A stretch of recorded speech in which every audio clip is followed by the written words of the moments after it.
Well, the United States is a country that loves its millionaires, and President Barack Obama has gone into sensitive territory, saying they should pay more tax. In his final State of the Union speech before November's election, the president called for Washington to stop subsidising rich Americans, something that hasn't gone down too well with the Republicans. The ABC's Craig McMurtry has more.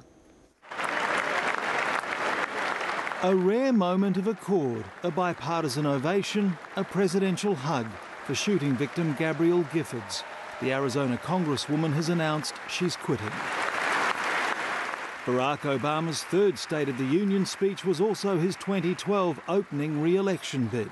We've come too far to turn back now. In contrast to an increasingly bitter Republican nomination fight, the president presented a more optimistic vision. America is back.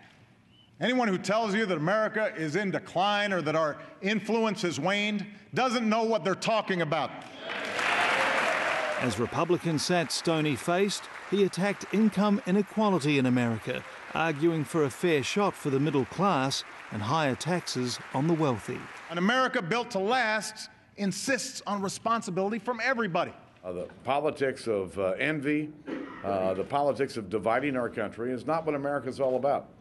One of those wealthy Americans is Republican presidential contender Mitt Romney, who's released hundreds of pages of recent tax records. It's shameful for a president to use the State of the Union to divide our nation.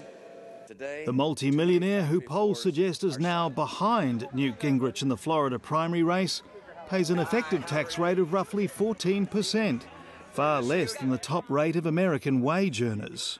It was a speech aimed not at the politicians in the room, but rather the tens of millions of Americans watching at home, and drawing a contrast with the Republicans battling to face him this November.